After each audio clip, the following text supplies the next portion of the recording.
Where's the money gone? Where's the money gone? Little Sadiqi Khan.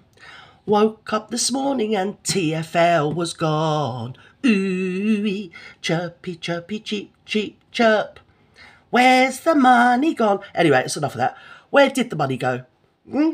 TFL, Transport for London, went completely broke sometime around the lockdown. Fortuitously or pertinently, or maybe quite impertinently when one thinks of it. Yes!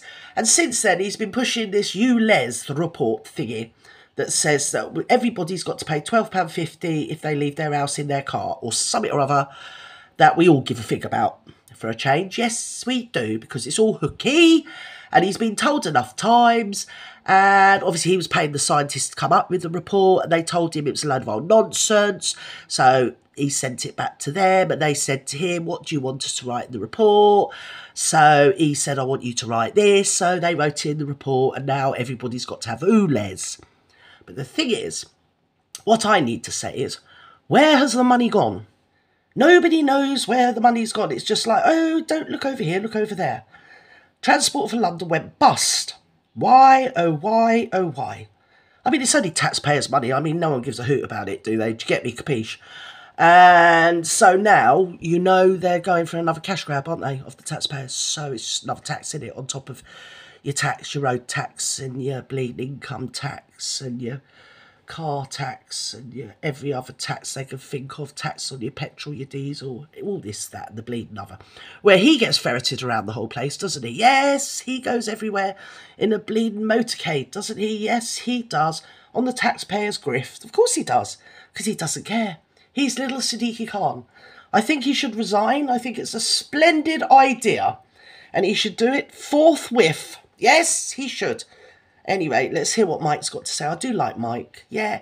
He looks like Michael Gove that's just ate a few donuts, doesn't he? Good old Mike. He wants to save it only for people who are not white. Right. Because people who are That's white, rude. he says, are Yes. not representative of those people in London. Of who actually Londinium. live No. in London. He's wrong about that. Of That's course, rude. as he's wrong about so many things. Yes. He's also in the papers this morning Right. for trying to silence the scientists who doubted the efficacy or the usefulness, if you like, of ULEZ and its expansion, which is coming Operative word was scientist there, dear Michael, but do carry on.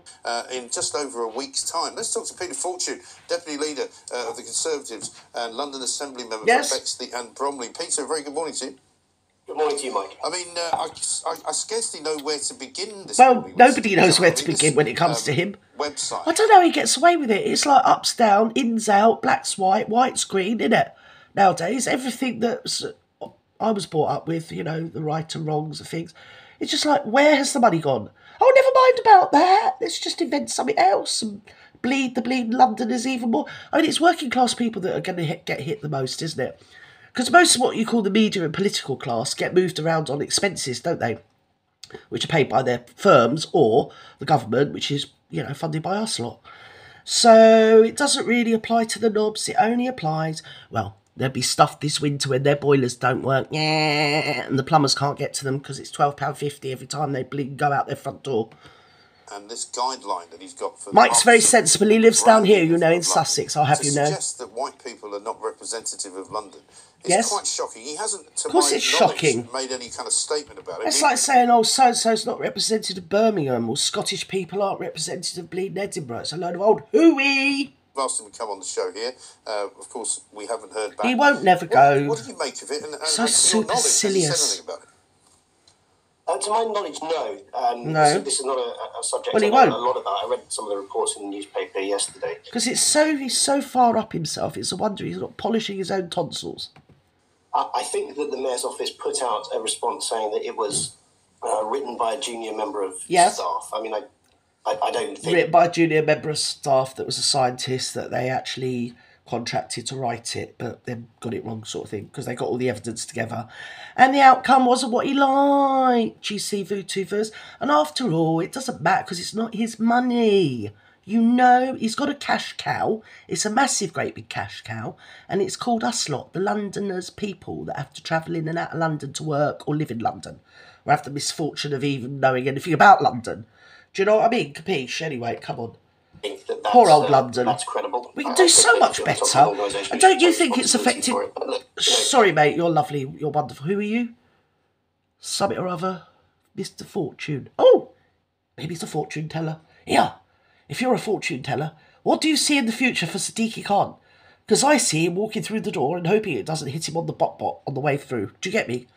And it's just not on. It must affect tourism, because I know enough people that are just like, I ain't going up there. Do you know what I mean? It's too annoying for words. Any kind of politics that seeks to drive people apart. Yes. That seeks to oh, yeah, it's his thing, isn't it? Yeah. Wrong. That's not the way that you grow consensus. That's not the way that you govern. He doesn't care about that, though. He's a dictator. Everybody does what he says, and he's having his palm greased by who, God knows who. You know, they've all been to the Cock Conference, courtesy of the Boris Johnson's Carrie wife, wasn't it? Do you remember, in the lockdown? They all managed to unlock to go to that, didn't they? Yes, have a little bleeding shindig up there. Yes, loads of freebies on the taxpayers' money, yet again. Anyway, I'm going to go because I'm going to bust the bleeding blood vessel in a minute. Bye-bye now.